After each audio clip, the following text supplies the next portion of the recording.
Alrighty then. Yes, sir. Excuse the voice, guys. Want to say welcome to it. This is Everyday Lessons. We are back on next Monday, sparking as per normal. Want to welcome Dr. Amala. Hello. Hi. How are you doing? Apart from sounding like you have a frog in your throat, how I sounded a couple weeks ago. I am good. I hope everyone is doing well. I hope you all had an amazing weekend. And we come to bid salutations and bid you guys a bit even better week ahead. You understand? Greetings and salutations. Hope you have an amazing week, because I know you all look forward to these podcasts on a Monday. It sets you in the right pace, the right mood, and answers a lot of questions. So one of the great things about this is that we speak on all sort of different things, and more than likely there's always someone who it hit a nerve with them, which is cool, which is something that they could really relate to and be like, oh wow, I needed that. And that is what we're here to do. So I want to say welcome to everyone. And today we are talking about... Well, today actually, because, we're in a little bit of turmoil this week. I had this question, I just wanted to... I saw something that going through my timeline and stuff, and I just wondered, how do you restore yourself to former glory without tearing others down? That's the question. How do you restore yourself to former glory without tearing others down? And it could be done. So I thought of it because I saw the news. And I mean, I really don't want to talk about the war in Ukraine and make it morbid and whatever. But, it kind of stemmed from that and all the attendant fallout that is happening, because, the cost of war is extensive and expensive. And many times there's life lost and so on. And then you wonder, what is the root of this war? Like, how did we get here? How in 2022, when we have so many other ways of settling whatever battles we have and so on, how did we get to, okay, well, the next move is war, I'm just going to kill some people. And so that question for me, I'm thinking it may be getting to a place of dominance, getting to a place of, well, I was here before, or this belonged to me and I want to take it back. There could be any number of reasons, but how do you do that without tearing others down? And so I thought we could apply it to life in general. We could apply it to work. We could apply it to our home lives, and just talk about that a little bit, So that's kind of where my head was at when I saw all the things that were happening surrounding the whole uprising. And we kind of saw it come in. And I mean, I know you felt that, it was just posturing. Yeah. And I think it started off as posturing. Has now turned into some serious action. And now the posturing is like, well, okay, the rest of you, I was not posturing. Yeah. That's what it seems like. I think it started off as posturing. It then eventually went to, well, not a lot of ego. Because let us not fool ourselves. The powerful nations in the world are run by men, and they all operate when we think women are emotional, men are just as emotional, and they operate from an emotional stance. Whereas they feel slighted if things are said about them that they don't agree with, or they feel as though someone is trying to belittle them with words. They feel as though they have to retaliate. And in the case of nations like Russia, China, United States, they operate from a place of, we have to at some point show the rest of the world our powers. We have to stand by what the world knows us for. We are all called superpowers and super nations, and we need to show just why we are these things. I honestly believe in the beginning it was posturing. When you guys are viewing this, I don't know you're looking at us, you might think, but that might be all because of this, just for the benefit of technology. These episodes are really uploaded a little after real time, but the conversation is still going to be happening. I'm more than sure. Absolutely. We're talking about what happened. It would have been a couple of weeks ago when Putin decided to really invade Ukraine, and we had conversations prior to that, speaking on how the people operated so calmly while stuff was happening in the beginning, and we had to also go and talk about everybody's emotional state and what they grown accustomed to and that's why they're Yeah. there now. But now we're talking about And mind you, today I did see like long lines of people leaving. So I was taken aback because I say, okay. But then I remember you saying to me, listen, there are different factions. So even like in Trinidad, where, you know, in some cases you are not bothered by something, but people who live it daily, they're like, oh, well, you know, whatever. And then right. there are other people who are like, no, this could come to my door. So when I saw the lines of people leaving, I'm like, okay, two sets of people. This is Right. exactly what Taryn was talking This is the about. this is it. It could So, come to my door scenario, and right. in talking about today in rebuilding yourself to glory, I think for both men and women, one of the biggest challenges in doing that is humbling yourself Right. and being humble enough to understand why you fell, and first dealing with that. And I had a very unique experience a couple of days ago. As I told you, I'm doing a television for a furniture company in Trinidad Courts, and I got there to the shoot 15 minutes late because there's a lot of construction on the road to head down there and different other reasons, and the fact that I'm living far from where that shoot was on that day. And instinct, just me, I guess that's just me, I needed to see the general manager when I got there. When I got there, I asked, that's the first question I asked. So I saw the team, everybody was set, and I am one of them in that line of work. I think I'm fairly okay, meaning I can adjust well, so it doesn't take me much. I could just sit in the seat and you could bring the first guest. I don't even need to brief or find out anything because the show is like one pattern, so I know exactly what's happening. But I decided to ask to see the general manager, and I went to her and I was like, my apologies. You understand? I am really sorry for getting here late. And I said, there's no fault of the team. The entire team, they were here and it was all me. And I said that, and I said, I hope you can give me opportunity to, to explain even more later. Let me just go do the show and finish. So I went and I sat down on the set and I do the show, and everybody, all the artists came in to do what after. And when we were done, she came to me and she was like, I understand fully because she was on vacation, right? And she knew what she signed off on the deal or whatever, but she knew that I was the host and whatever, but she was physically on vacation. So that's the first episode she got to experience. And she was like, I totally understand why everybody had said you was the best person. It's the artists and they gravitate to you and they have so much respect for you. The way I see them talk to you, the posturing and how they deal with you and how they... And she said, I want to thank you so much for your humility in coming to say why you were late. And then I went on to tell her that, and it's kind of the same thing. It's not like it's not like if I had fell from glory. I just felt as though you have to have respect for people, especially when it comes to their time. And in that instant, I was the one in the wrong because I'm operating on their time. Because it's happening real time in their store, and they only have a particular amount of time to block up parts of the store because they do it in every location. And remember, it's a business. At the end of the day, they have... I guess the protocols and management will say, okay, cool, because who wants to close down a big store for the day to shoot you understand what I'm saying? So in their mind, it's like, yo, you have 2 hours, this is 2 hour window, and this is the approvals we have. So that in itself there, for me, I think that was just the right thing to do. So looking now at somebody who fell from grace and trying to get back in, I think one of the first things you need to do and understand is why you fell, and the people who you might have done wrong to get you to that point, you have to try and right those wrongs. Okay, but I am also thinking of a situation where, let's say you have, let's use a real example. So let's use a Super Blue who was out for a while and then he comes back in. Now, Super Blue has the benefit of being loved by everybody, right? So it's not a case where he stepped on toes or whatever. So he comes back now, like he does one song and everybody's like, oh wow, he's back. So he, in that case now, doesn't need to get on air and say, oh, I'm coming for this crown and I'm doing this and I'm doing that. And like, oh, you guys need to step away. This is my thing. That doesn't happen at all.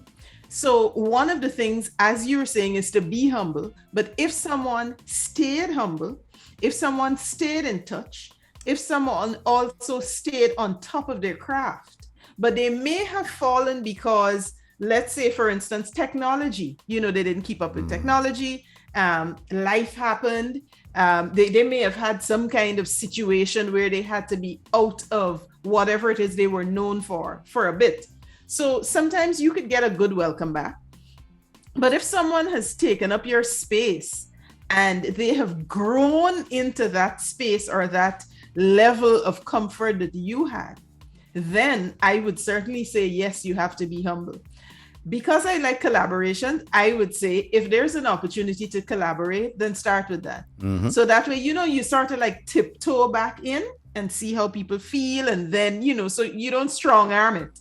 Because sometimes the strong arming is what gets raised eyebrows and people look at you like, no, we need to band together to make sure that this doesn't happen again, right.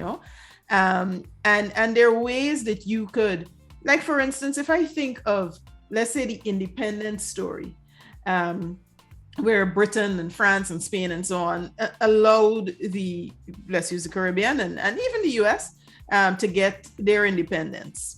Then they never lost their sense of glory, because remember, they're like parents now that are saying, okay, go out and build on your own and, see what you can do. And very well that they'll still be there if something happens. You can always go back to them. So they don't necessarily come to you in a way like, oh, well, I knew this would happen. Now I'm going to charge you for having to take this loan or whatever, So sometimes that just being receptive for if someone needs you is one of the ways that I think you could restore yourself to that form of glory or stay relevant, because sometimes it's really an issue of staying relevant. Then you have to think of, or you don't have to, but then we could think of, let's say, women who may have been, let's say, a carnival queen or the popular girl in high school, and then life happened and people went away and whatever, and then 10 years later, people who are now late bloomers, they are back in the same social circles, but someone else is now the hot girl, or the hot boy, whatever. Hot, I guess, doesn't have gender, but yeah, so someone else is now the hot and happening person. So one of the ways that you could restore that glory, if you want it, is to just be friends with the person who is now happening, because you've walked that road before. So you understand where the pitfalls are. There are things that you can guide people through, and you can really shepherd people in that way. So, for me, that is one of the things. Another good one would be sports. Like people who go off on injury, and then they have to build back. Yeah, build and back. And then sometimes when they come back, they are not like the first meet. They don't have the speed, or they don't have that agility that they had before. It happened to Usain. Right. And you want people to rally around you at that point. So you don't come back like, listen, I am Bolton, this is mine, you are nothing. That is not how you would do it, So I'm just saying that there is some level of to use your word, humility that needs to happen so that you understand how you get back up on this ladder that you were on before, back up on this pedestal, and other people still need to exist in that space. And not try and do, as you said, walk over them because you were once the man. It's like people in, as you said, in the media, like somebody, for instance, let's use Wendy Williams. Right. Who's now going through a big health crisis, and the show is being pulled. Right? Okay. And we don't know the full story. Let's say a year from now, her health is back and she wants to come back on television. She held the big spot for 10 years. They already earmarked somebody else to come do the show. Absolutely. Right? Yes. So she coming back, because you were such a force to be reckoned with, you're going to come back with a fan love, I'm sure, if you mention, listen. But you will have to then try and think about a new way. You might have to ease back, maybe do a podcast. Like, I'm seeing all the comments already. People telling her, don't worry, Wendy, staying there. You'll bounce back with a podcast, meaning that you can come back gradually doing different things to get back. You can't just come back fighting and fight. If you see, like, I was the TV queen or the queen of this, and this person can't do it as well as me. And even me, for instance, like you said, I was off radio for 2021 for a long time. I took a big hiatus. And because of my space, I could have gone back, and there are people who had the opportunity to really carve out a space for themselves in my time. I felt as though other networks had the opportunity to take lead and to try and own that morning spot. That's how I felt. I really thought that people would have done that, but fortunately for me, I don't know if they fell asleep on the job, but they didn't. So I had the opportunity to come back and gradually, and I didn't go back there the first day screaming and bawling and making noise. I kind of tiptoed, just like you said, I kind of eased my way back into it, and it was around. But then you had the opposite thing though, because everybody's like, oh my God, finally. You know, as opposed to you being like, well, I'm back. This is what it is. You know, I had people that too. were, and one of the, it was welcome. Unfortunately for me, I had like concert series and those things that people look forward to come back to. I had something that went on a hiatus that everybody looked forward to come back with. So I had help. Yes. So in case of, so it's like an athlete might be off season when the game not going on. And you have an opportunity to come back with the game. People excited for the game itself. Like, remember the NBA and NFL, all these things take a rest. So if you have an injury in rest time, and you can come back when the season is coming back, you have like a little help, because the excitement of not only you getting back, but the season. So there's distractions in there. I came back when there was talk about Carnival and new music coming out and Christmas and that whole energy. So I came back with that energy and gradually went into bam, now it's Carnival. So it was cool. The timing works for me. But if you don't have that timing, I always say you still have to be humble to know, well, listen, let me come back and try my best to not step on too many corns and get back to my spot, as you say, my spot of glory. Because, and glory isn't you say the word glory. Glory doesn't necessarily mean you're this big super duper superstar, you know. It doesn't. You know, people hear the word glory. You were operating for a space of comfort. Right. And that is what we mean by your glory. Yeah. It doesn't necessarily mean you're a big superstar. You can be a P1, is that what they call them? Accountant. You know those clerks? Oh, the government? Yeah, I know government. They do like a P1, a P2. You can be a accountant clerk. But you respect it to the point where you know the job. You do the job well. You are well-oiled machine. So think of a woman coming back after maternity leave. You take the words out of my mouth. Someone, yes, there was a temp. And you take the exact story out. That's exactly where I was going. I was literally going to say you as a new mommy, but you did this job for 15 years. You know, a mommy, and now there's this young girl who is 15 years your senior, your junior, who is just as excited as you were when you first got the job. But she was there as a temp. And she decided, or not decided, she just created a different system to yours. One that is a little more, and over the past 4 months, the staff got accustomed to it.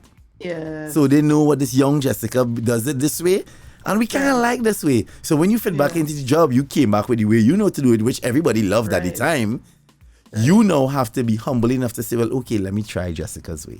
Right, exactly. Because everybody grew accustomed. I know Jessica told you this, but I've been doing it like this for 15 years. I am back now. I kind of like it this way. You could ease back into it. You can as well. Like that, as opposed to say what Jessica is doing that's not it. Yeah, you know? Yeah. And or find a compromise, find an in between. Find a okay.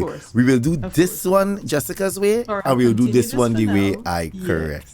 And that is how you get back to your former glory. Yes. And as we say, just to reiterate, the former glory doesn't mean people hear the word former glory and automatically, you know, they're thinking some big superstar that fell from grace. Right. It's not necessarily that. Former glory is just, as you say, a level of comfort that you were in and you lost it for a little while. You think? So, and I like that because we see so much of that, especially in the Caribbean. Yeah. Amongst the music, amongst and politicians.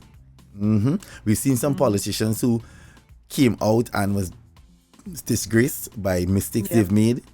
We see Jamaica recently with I think it was the agricultural minister who had the mishaps when he was liming at a function outside of the pandemic rules, the ordinance, and he was caught on video having a hell of a time. And they tried to use it as who he was as a person. And I read a lot of stories about him to say he's actually a good person at his job. Like he's a great, the position he holds is one of the best. He does the job the best. But it was unfortunate that he was caught in the moment doing what he did. And it took a while, it took a couple months, but the Prime Minister brought him back, and the Prime Minister asked for the population and asked him as well to fall on your sword, ask for apologies, tell the nation that you're here to do the job of the people, and you're here to do the job of the people as best as you can. And from all understanding, he's back in his position. He's back as a minister. So that is what you say, falling from grace and coming back. He too had to apologize for the mistake, and then now constantly prove to the people that you can do the job and work. You have to overcompensate in that position, I believe. This is my opinion. I think what you have to do is overcompensate. And it come like in a relationship too. That would work. If you're in a relationship and there is some sort of infidelity or some sort of misunderstanding, it's a whole different story though. That is one for another time. Guys, we're at 20 minutes. We're not going to entertain Taryn with that today. We'll do that another time. All right, guys. And then fine side, you know, we leave you all. We leave you all dancing. Yes, sir. We gone.